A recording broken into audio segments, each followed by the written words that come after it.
આપણે chapter number 2 છે એની અંદર પુકેસરની રચનાનો અભ્યાસ કર્યો અને પુકેસર છે એનામાં પરાગાશય અને એ પરાગાશયની અંદર પરાગરજ હજારોની સંખ્યામાં ઉત્પન્ન થાય છે એ વિશે માહિતી મેળવી.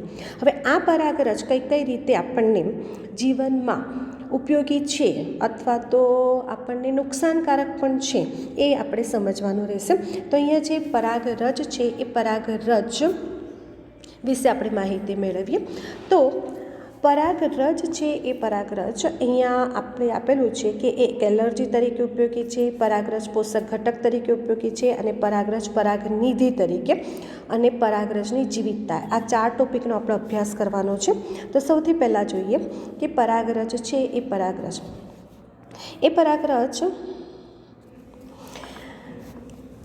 ઘણી જાતિઓમાં એલર્જી ઉત્પન્ન કરે છે. એટલે કે પરાગરજ છે એ મનુષ્યમાં તીવ્ર એલર્જી, જો અહીંયા લખેલું છે કે પરાગરજ છે એ પરાગરજ મનુષ્યમાં તીવ્ર એલર્જી તરીકે ઉપયોગી છે અને એ શ્વાસવાહિકાની તકલીફ ઊભી કરે છે અને એને કારણે આપણને અસ્થમા અને બ્રોન્કાઇટિસ જેવા રોગ થતા જોવા મળે છે. આ તમારે યાદ રાખવાનું છે, MCQ તરીકે પૂછાય, બરાબર છે. કે પરાગરજ છે એ પરાગરજ એલર્જી પ્રેરે છે ત્યારે એ ક્યાં અસર ઉત્પન્ન કરે છે? તો શ્વાસવાહિકાની તકલીફ ઊભી કરે છે અને કયા રોગ માટે જવાબદાર છે? તો એક અસ્થમા અને એક બ્રોન્કાઇટિસ રોગ માટે જવાબદાર છે. ઓકે, હવે આ જે પરાગરજ છે એ પરાગરજ કઈ રીતે એલર્જી પ્રેરે છે? તો આયાત કરેલ ઘઉં, એટલે શું છે કે ભારતમાં એક ઘઉંની એક જાત છે, એની જાત આયાત કરવામાં આવી હતી અને એની અંદર જે અશુદ્ધિ તરીકે પ્રવેશેલ, ઉદાહરણ આપેલું છે તમને, કેરોટ ગ્રાસ અથવા તો આપણે શું કહીશું ગાજર ઘાસ, પાથનિયમ. ઓકે, એટલે એ જે છે એ ભારતમાં પ્રવેશી હતી ગાજર ઘાસ અને એની અંદરની જે પરાગરજ છે એ પરાગરજ એલર્જી પ્રેરક તરીકે વર્તે છે.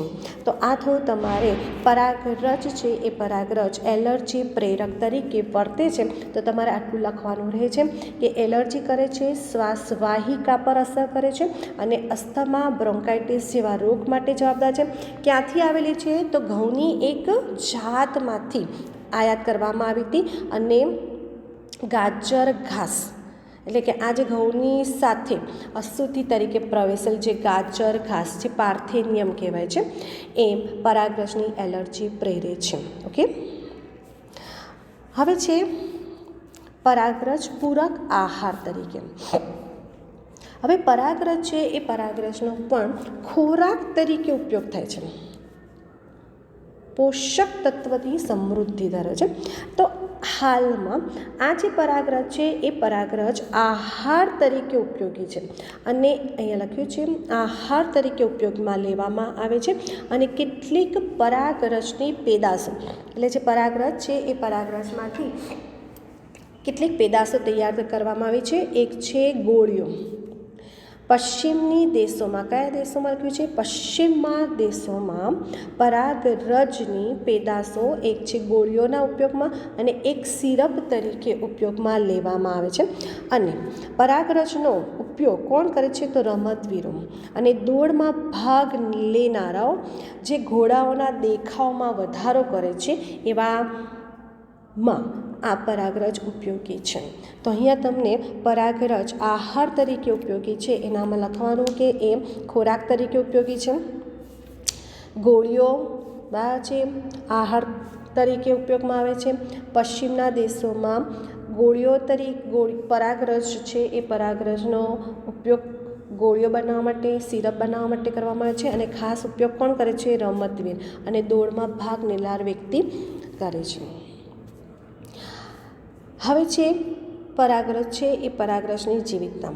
પરાગરજની જીવિતતાનો મતલબ શું? કે પરાગરજ છે તો પરાગરજ આપણે એવું કીધું કે આ પરાગાશય અને આ પરાગાશયની અંદર શું હોય છે? પરાગરજ ને આપણે એવું કીધું કે જ્યારે પરાગાશય છે એ પરાગાશય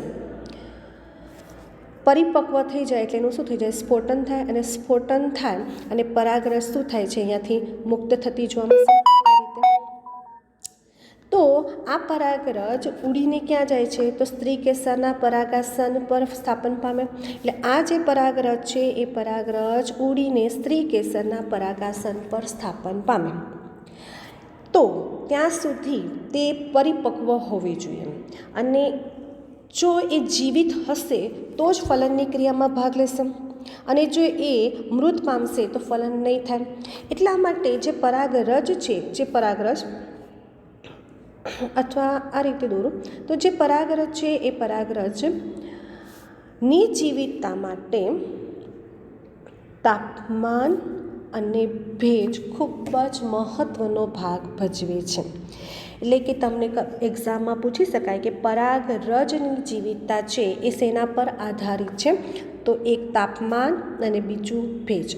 આ MCQ છે ને એ MCQમાં ધ્યાનમાં રાખવાનું, ઘણી વખત એવું સવાલ પૂછે કે પરાગરજની જીવિતતા કોના પર આધારિત છે, તો તમને જો ઓપ્શન આપેલા હોય, પવન હોય, પ્રકાશ હોય, તાપમાન હોય, ભેજ હોય, તો તમારે કયા ઓપ્શન આવશે, તાપમાન અને ભેજ. તો એ ધ્યાનમાં રાખવાનું રહેશે. પરાગરજ છે એ પરાગરજ કેટલીક વનસ્પતિ છે, તો ઘણી બધી વનસ્પતિ છે, તો બધાની વનસ્પતિની અંદર જે પરાગરજ છે એની જીવિતતાનો સમયગાળો અલગ અલગ હોય છે. તો અહીંયા તમે જુઓ કે ધાન્ય લખ્યા છે, ઘઉં અને ચોખા. આ જે ઘઉં અને ચોખા IMP ક્વેશ્ચન, આ જે ઘઉં અને ચોખા છે એ ઘઉં અને ચોખાની અંદર જે પરાગરજ છે એ પરાગરજનો 30 મિનિટનો સમયગાળો આપ્યો છે. એટલે કે ઘઉં અને ચોખા છે એમની અંદર પરાગરજ મુક્ત થયાના 30 મિનિટ પછી એ જીવિતતા ગુમાવી દે છે. એટલે તમને એક્ઝામમાં પૂછાય કે ઘઉં અને ચોખા છે એની અંદર પરાગરજની જીવિતતાનો સમયગાળો કેટલો છે, તો 30 મિનિટ. 30 મિનિટ પછી એ પરાગરજ નિર્જીવ થઈ જાય અથવા તો મૃત બની જાય છે, અને એ પછી ફલનની ક્રિયામાં ભાગ ભજવી શકતા નથી. કેટલીક પરાગરજ છે ને એ પરાગરજ છે એની જીવિતતાનો સમયગાળો મહિનાઓ સુધી છે. તમે જો કે પરાગરજ છે એ પરાગરજ મહિના પછી પણ શું થશે, પરિપક્વ થતી જોવા મળશે. તો એના માટેનું ઉદાહરણ રોઝેસી, લેગ્યુમિનેસી અને સોલેનેસી. આ કુળ, આ પણ તમારે થયો IMP ક્વેશ્ચન. કઈ વનસ્પતિ અથવા તો કઈ કુળની વનસ્પતિ છે જેનામાં પરાગરજ મહિનાઓ સુધી જીવિત રહેતી હોય છે, તો રોઝેસી, લેગ્યુમિનેસી અને સોલોનેસી. આ 3 કુળની સભ્યોની વનસ્પતિ છે એનામાં પરાગરજ મહિનાઓ સુધી જીવિત રહેતી હોય છે. તો તમને 2 ક્વેશ્ચન થયા. એક 30 મિનિટ માટે કયું ઉદાહરણ છે, ઘઉં અને ચોખા, અને મહિનાઓ માટેનું ઉદાહરણ કયું છે, રોઝેસી, લેગ્યુમિનેસી અને સોલેનેસી કુળ. ઓકે, અહીંયા થયું. કેટલીક જે વનસ્પતિ છે, ઓકે, તો કેટલીક વનસ્પતિ છે એ વનસ્પતિની અંદર પરાગરજ છે એ પરાગરજને મોટી સંખ્યાની જાતિઓની પરાગરજ છે એ પરાગરજને પ્રવાહી નાઇટ્રોજન છે એની અંદર, એટલે એનું દેખો તાપમાન -196°C તાપમાન સુધી જો એને સંગ્રહ કરવામાં આવે તો વર્ષો સુધી એને સંગ્રહ કરી શકાય છે. એટલે અહીંયા આપણે એને કહીએ છીએ પરાગનિધિ.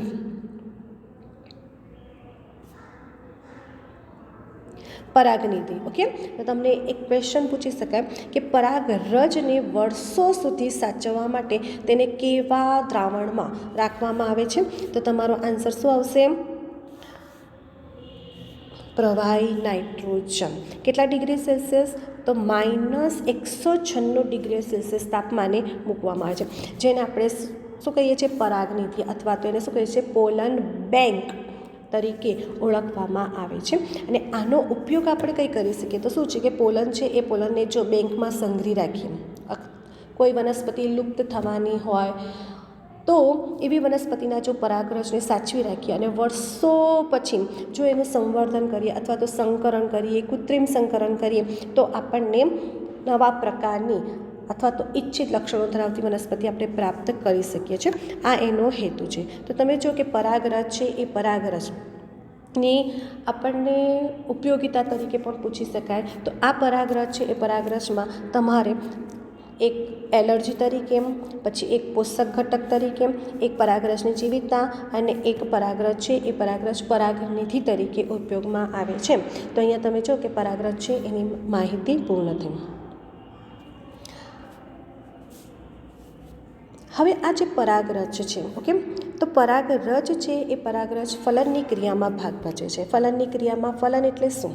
ઓકે, તો ફલન એટલે શું કહીએ તો આપણે જે પુંકેસરની પરાગરજ સ્ત્રી કેસરના પરાગાસન પર સ્થાપન પામે તેને પરાગનયન તરીકે ઓળખવામાં આવે.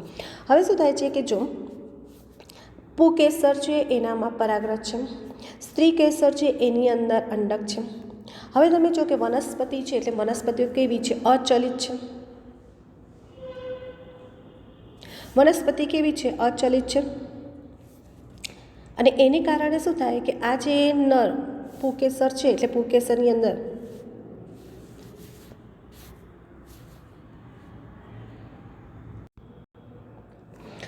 એની અંદર શું થાય છે કે પુંકેસર છે એમાં નરજન્યુ, સ્ત્રી કેસર છે એની અંદર માદાજન્યુ. હવે આ બંને કેવા છે? અચલિત છે. એટલે નરજન્યુને માદાજન્યુ સુધી પહોંચવા માટે વાહકોની આવશ્યકતા હોય છે. અને એ વાહકો કયા કયા હોઈ શકે? તો આપણે વાહકો કયા હોઈ શકે? પવન છે, પાણી છે, કીટકો છે. એ દ્વારા શું થશે? પરાગરજ એક પુંકેસરની પરાગરજ સ્ત્રી કેસરના પરાગાસન પર સ્થાપિત થતી હોય છે. એટલે પરાગનયનનો મુખ્ય હેતુ શું છે? પરાગનયન એટલે શું? ખાલી એટલું છે કે પુંકેસરની પરાગરજને સ્ત્રી કેસરના પરાગાસન પર સ્થાપન કરવાનો એ પરાગનયનનો મુખ્ય હેતુ છે. તો અહીં તમે જો કે સપુષ્પ વનસ્પતિ છે એ સપુષ્પ વનસ્પતિની અંદર અહીંયા જો લખેલું છે કે સપુષ્પ વનસ્પતિ છે એની અંદર નરજન્યુ અને માદાજન્યુ. નરજન્યુ ક્યાં ઉત્પન્ન થાય? પરાગરજમાં. અને માદાજન્યુ ક્યાં ઉત્પન્ન થાય? ભ્રૂણપુટમાં. ઓકે, આ બંને જન્યુ કેવા છે? અચલિત છે. અને તેથી એમને કયું કરવું છે? ક્રિયા કરવી છે? ફલન કરવું પડે. અને ફલન માટે તેમને નજીક લાવવા પડે. ઓકે, તો આ હેતુ સિદ્ધ કરવા માટે જે ઘટના થાય છે તેને શું કહેવામાં આવે છે? પરાગનયન તરીકે ઓળખવામાં આવે છે. એટલે વાક્ય રચના તમારી શું થાય કે વ્યાખ્યા પરાગરજનું સ્ત્રી કેસરના પરાગરજનું સ્ત્રી કેસરના પરાગાસન પર સ્થળાંતરિત અથવા તો સ્થાપન કરવાની ક્રિયાને પરાગનયન તરીકે ઓળખવામાં આવે છે. હવે આ જે પરાગરજ છે એ પરાગરજના સ્ત્રોતને પરાગનયનના 3 પ્રકારો છે. એટલે પરાગનયન આપણે કીધું કે પુંકેસરની પરાગરજને સ્ત્રી કેસરના પરાગાસન પર સ્થળાંતર કરવું છે. પણ એક ક્રિયા માટે 3 પ્રકાર છે. એક છે સ્વફલન, એક છે ગાયટેનોગોમી, ત્રીજું છે પરવશ અથવા તો પરપરાગનયન. આ પણ એક આઈએમપી ક્વેશ્ચન થયો. પરાગનયન છે એ પરાગનયનના પ્રકાર વર્ણવો. તો પરાગનયન છે એ પરાગનયનના 3 પ્રકાર થયા: સ્વફલન, ગેટેનોગોમી અને પરપરાગનયન. તો અહીંયા આપણને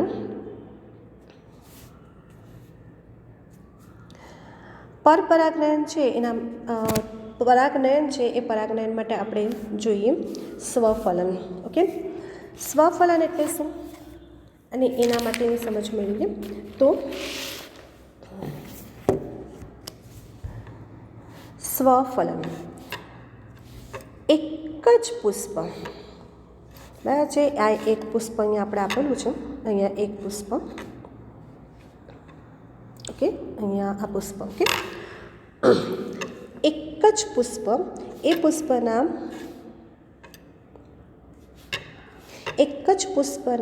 પરાગાશયમાંથી પરાગરજનું સ્થાન તે જ પુષ્પના સ્ત્રી કેસર પર થાય ત્યારે તેને સ્વફલન કહેવાય.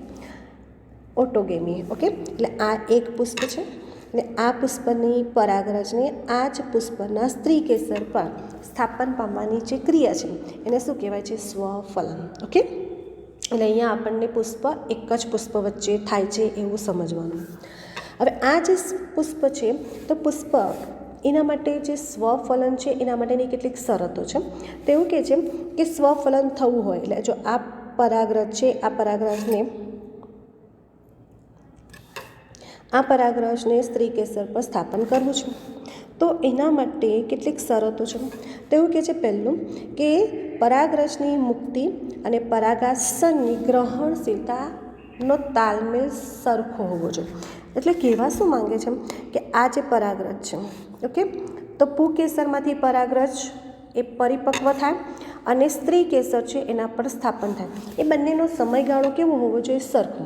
કદાચ એવું થાય કે જો આ પરાગરજ છે એ પરાગરજ પરિપક્વ થઈ ગઈ હોય ત્યાં સુધી સ્ત્રી કેસર જે પરાગાસન છે એ પરાગરજને ગ્રહણ કરવા માટે સક્ષમ ના હોય તો સ્વફલન થતું નથી. એટલે બંનેનો જે સમયગાળો છે પુકેસર અને સ્ત્રી કેસર એ બંનેનો જે સમયગાળો છે એ બંનેનો સમયગાળો કેવો હોવો જોઈએ? સરખો. સમયગાળો એટલે શું છે કે પરાગાશય મુક્ત થવાનો અને પરાગાસન ગ્રહણ થવાનો સમયગાળો કેવો હોવો જોઈએ? સરખો હોવો જોઈએ. બીજું એવું કીધું છે કે પરાગાશય અને પરાગાસન બંને નિકટ હોવા જોઈએ. હવે નિકટ હોવા જોઈએ એટલે તમે જોઈએ કે આ જે પુષ્પ છે, હવે તમે જુઓ કે આ પુષ્પની અંદર આ પુકેસર છે અને આ સ્ત્રી કેસર છે. તો તમે દેખો બંનેની વચ્ચે કેટલા નજીક છે. ઓકે, બંને નજીક છે. એટલે અહીંયા જો નજીક છે એટલા માટે આ પુકેસર છે એ પુકેસરની પરાગરજ સ્ત્રી કેસર પર આવી જાય. પણ જો ઘણાની અંદર શું હોય કે પુકેસર અહીં હોય અને સ્ત્રી કેસર અહીં હોય, અહીં સ્ત્રી કેસર હોય અને અહીંયા પુકેસર હોય તો અહીંથી અહીં જઈ શકતા નથી. એટલે એક શરત એવી હોય કે પુકેસર અને સ્ત્રી કેસર છે બંને કેવા હોવા જોઈએ? નિકટ હોવા જોઈએ. ઓકે, એટલે આ તમારે થઈ બીજી શરત. પહેલી શરત શું થઈ? બંનેનો સમયગાળો કેવો હોવો જોઈએ? સરખો હોવો જોઈએ. ત્રીજી, કેટલીક વનસ્પતિ છે એ કેટલીક વનસ્પતિ એટલે બે શરતો થઈ. હવે એક વનસ્પતિ વિશે આપણે અભ્યાસ કરવાનો છે કે કેટલીક વનસ્પતિ છે એ વનસ્પતિના નામ IMP છે. જોઈએ કેટલીક વનસ્પતિ છે એ વનસ્પતિમાં ઉદાહરણ છે વાયોલા, એટલે એને કહે છે કોમન પેન્સી, અબુટી, એક્ઝોલિસ, કોમોલિના. ઓકે, એટલે તમારે આ ત્રણ છે એ ત્રણેયના નામ યાદ રાખવાના છે. વાયોલા, અબુટી અને કોમોલિના. આ IMP ક્વેશ્ચન છે, ખાસ ધ્યાનમાં રાખજો, એક્ઝામમાં પૂછાઈ શકે. વાયોલા, અબુટી અને કોમોલિના. આ જે વનસ્પતિ છે એ વનસ્પતિની અંદર બે પ્રકારના પુષ્પ હોય છે. Most IMP question. કઈ વનસ્પતિની અંદર બે પ્રકારના પુષ્પો હોય છે? આપણને મોસ્ટ ઓફ શું હોય કે તમે આવી રીતે જ આકૃતિ જોઈ છે, આવું ફૂલ હોય, આવા પ્રકારનું ફૂલ હોય, બરાબર. પણ આ જે વનસ્પતિ છે એ વનસ્પતિની અંદર આપણને વાયોલા, અબુટી અને કોમોલિના એની અંદર બે પ્રકારના પુષ્પ છે. ધ્યાનમાં રાખજો, IMP ક્વેશ્ચન છે. એક પ્રકારના પુષ્પ છે સમૃદ્ધ પુષ્પ અને બીજા પ્રકારના પુષ્પ છે હવાઈ પુષ્પ. હવે હવાઈ નામ પ્રમાણે દેખો કે હવાઈ પુષ્પ એટલે શું હશે કે જમીનની બહાર હવામાં આવેલા હશે. અને આ જે હવાઈ પુષ્પ છે એ હવાઈ પુષ્પની વિશેષતા ધ્યાન રાખો કે હવાઈ પુષ્પની અંદર પરાગાશય અને પરાગાસન હંમેશા ખુલ્લા હોય છે અને એને જ કારણે પરાગનયનની ક્રિયા થતી જોવા મળશે. હવે સમૃદ્ધ પુષ્પ IMP, સમૃદ્ધ પુષ્પને બરાબર જોઈએ તો સમૃદ્ધ પુષ્પ છે એ સમૃદ્ધ પુષ્પની અંદર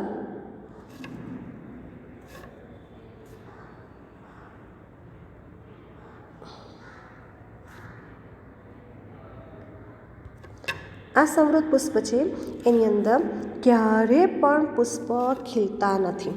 તમે દેખો આવી રીતે શું છે કે અહીંયા કેવું છે, પુષ્પ ખીલી ગયું છે, પુંકેસર, સ્ત્રીકેસર બધું જોવાય છે. પણ આ જે પુષ્પ છે એ પુષ્પ ક્યારેય ખીલતા નથી. ક્યારેય ખીલતા નથી એટલે શું હશે કે આ જે પુષ્પ હશે એક પુષ્પ છે, ઓકે, અને એની અંદર જ તમે જો કે હું સ્ત્રીકેસર દોરું છું અને એની અંદર જ પુંકેસર દોરું છું, ઓકે. એટલે શું થશે કે અહીંયા આ બે પુષ્પ થયા. આ બે પુષ્પ છે એ પુષ્પની અંદર આપણને આ સ્ત્રીકેસર ને પુંકેસર, આ ફૂલ કેવું છે હમણાં બંધ છે, ઓકે, ખીલ્યું નથી, પુષ્પ ખીલતા નથી. પણ એની અંદર શું છે, સ્ત્રીકેસર અને પુંકેસર તો છે જ, ઓકે. તો અહીંયા પુષ્પમાં પરાગાસન અને પરાગાસર એકબીજાને ખૂબ જ નજીક છે, જોવાય છે અહીંયા કેટલા નજીક નજીક ગોઠવાયેલા છે. અને પરાગરજ છે એ પરાગરજ અહીંથી અહીં આવી જશે, કારણ કે ફૂલ કેવું છે બંધ છે, ખીલ્યું નથી, અને પુષ્પ છે એની અંદર જ પુંકેસર અને સ્ત્રીકેસર ખૂબ જ નિકટ છે. અને ખૂબ જ નિકટ હોવાને કારણે તેનું શું થશે, પરાગાસન અને પરાગરજ છે એ મુક્ત થશે, પરાગાશય છે એનામાંથી પરાગરજ મુક્ત થશે અને મુક્ત થઈને પરાગાસન પર સ્થળાંતર થશે. અને આ જે છે એ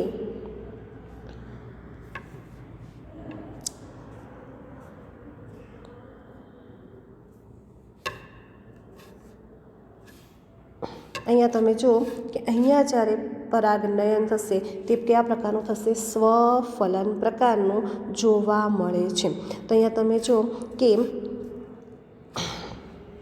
સંવૃત પુષ્પ છે એ સંવૃત પુષ્પની અંદર આપણને જે પરાગનયન થશે એ પરાગનયન કેવા પ્રકારનું થશે, સ્વફલન પ્રકારનું જોવા મળે છે.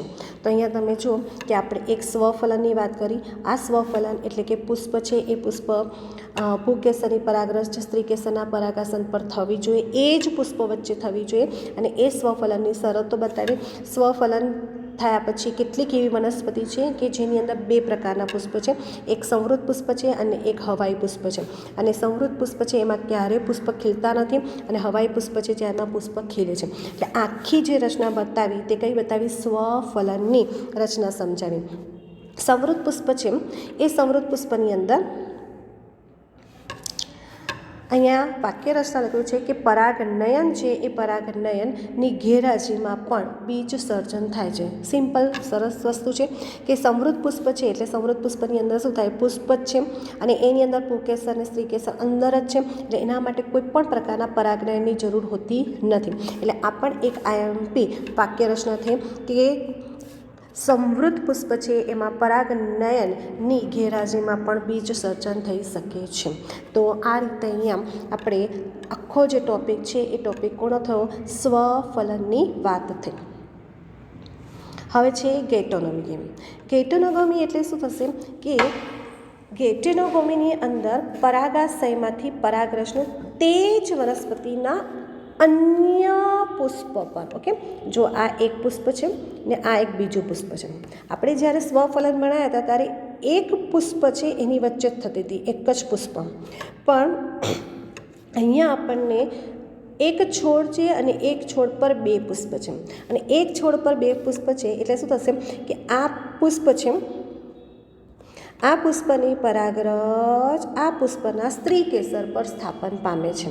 એટલે અહીંયા વાક્ય રચના જુઓ કે પરાગાશયમાંથી પરાગરજ તે જ વનસ્પતિ, ખાસ લખ્યું છે તે જ વનસ્પતિના અન્ય પુષ્પ પર સ્થળાંતર થવાની ક્રિયાને શું કહે છે, ગેટોનોગમી તરીકે ઓળખવામાં આવે છે. હવે આ ગેટોનોગમીમાં શું થયું, એક રીતે આપણે જોવા જઈએ તો શું થશે, આ પુષ્પની પરાગરજ આ પુષ્પ પર સ્થાપન થઈ. એટલે આમ દેખવા જઈએ તો આપણે શું સમજીએ કે પરાગનયન છે અને પરાગવાહકો ભાગ લેતા હશે, એટલે કે કોઈ કીટક બેસ્યું હશે અને એ કીટક અહીંયા સ્થાપન કરે છે પરાગરજને, તો એક પરાગવાહકો એનામાં ભાગ ભજવે છે. પરંતુ એટલે શું કહીશું કે અહીંયા જનીનિક દ્રષ્ટિએ સ્વફલન, કારણ કે પુષ્પ વનસ્પતિ તો એક જ છે એટલે સ્વફલન સાથે સમાનતા ધરાવે છે, કારણ કે પરાગરજ તો તે જ વનસ્પતિ પર આવેલ હોય છે. એટલે આમ જનીનિક દ્રષ્ટિએ તો તે શું છે, સ્વફલન દર્શાવે છે અને આમ તે છે પરપરાગનયન તરીકે વર્તે છે. તો અહીંયા આપણે ગૈટોનોગમી છે, એ ગૈટોનોગમીમાં કેટલા પુષ્પની આવશ્યકતા છે, 2 પુષ્પની. આટલું ધ્યાન રાખજો કે સ્વફલન છે એ સ્વફલનમાં એક જ પુષ્પ વચ્ચે પરાગનયન થાય છે, જ્યારે ગૈટોનોગમીની અંદર આપણને કેટલા પુષ્પની આવશ્યકતા હોય છે, 2 પુષ્પ. એક સમજ માટે છે. હવે આવે છે 3જા નંબરનું પરવશ.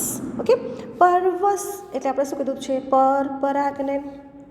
હવે આ પરપરાગનયનમાં એટલે શું થશે, આપણે જ્યારે સ્વફલન અને ગૈટોનોગમી હતી ને ત્યાં શું છે કે એક જ વનસ્પતિ, એ વનસ્પતિના એક જ છોડ વચ્ચે થતું હતું. ઓકે, સ્વફલન. ગૈટોનોગમીમાં શું તો એક જ વનસ્પતિના 2 પુષ્પ વચ્ચે થતું હતું. ઓકે, એટલે કે ફૂલ એક જ પ્રકારના છે એવું આપણે સમજી શકીએ. પરંતુ પરવશ એટલે પરપરાગનયન, એની અંદર શું થાય છે કે પરાગાશયમાંથી પરાગરજ છે એ પરાગરજ અન્ય, ધ્યાનમાં રાખવાનું છે કે અન્ય વનસ્પતિના પરાગાશય પર સ્થળાંતર થાય છે અને આ જે ક્રિયા છે એને શું કહેવાય છે, પરવશ અથવા તો પરપરાગનયન તરીકે ઓળખવામાં આવે છે. એટલે ખાસ ધ્યાન રાખવાનું છે કે પરપરાગનયન એટલે શું અથવા તો પરવશ એટલે શું, કે જેની અંદર પુષ્પ અલગ અલગ પ્રકારના હશે અને આ રીતે જ્યારે કાર્ય થાય છે તો એકમાત્ર એની પાસે ઓપ્શન શું હોય છે, પરાગનયન. કારણ કે અહીંયા જ્યારે પરાગનયન કરવું હોય તો એની અંદર વાહકોની આવશ્યકતા હોય છે અને એ પરપરાગનયનની એક ક્રિયા છે. એટલે પરવશ છે જેમાં 2 અલગ અલગ પ્રકારના પુષ્પો વચ્ચે થતી જોવા મળશે અને એમાં જનીનિક ભિન્નતા ધરાવતી પરાગરજ આપણને જોવા મળશે. કારણ કે અહીંયા શું થશે કે 2 અલગ અલગ ફૂલ હોય અને 2 અલગ અલગ ફૂલ અને 2 અલગ અલગ ફૂલ વચ્ચે પરાગનયન થતું હોય છે અને એને કારણે જનીનની દ્રષ્ટિ કેવી રીતે જનીનો બદલાઈ જાય છે. એટલે એની અંદર જનીનની દ્રષ્ટિ આપણને શું જોવા મળશે, ભિન્નતા જોવા મળે છે. તો અહીંયા તમે જો કે આપણને પરાગનયન છે એ પરાગનયન કેવી રીતે થાય છે એની આપણે સમજ મેળવી.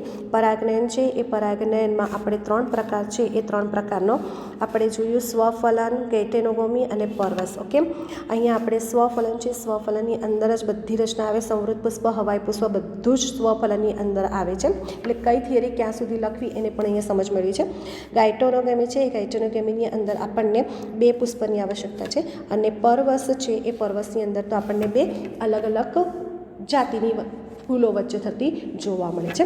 તો અહીંયા તમે જો કે પુષ્પ છે એ પુષ્પની અંદર જે પરાગરજ હતી એ પરાગરજ કઈ રીતે આપણને યુઝ અથવા તો આપણને માહિતી છે એની માહિતી આપણે મેળવી અને તે ઉપરાંત પરાગરજ છે એ પરાગરજ કેવી રીતે વહન પામે છે, પરાગનયનની ક્રિયામાં કેવા પ્રકાર છે એની આપણે સમજ મેળવી છે.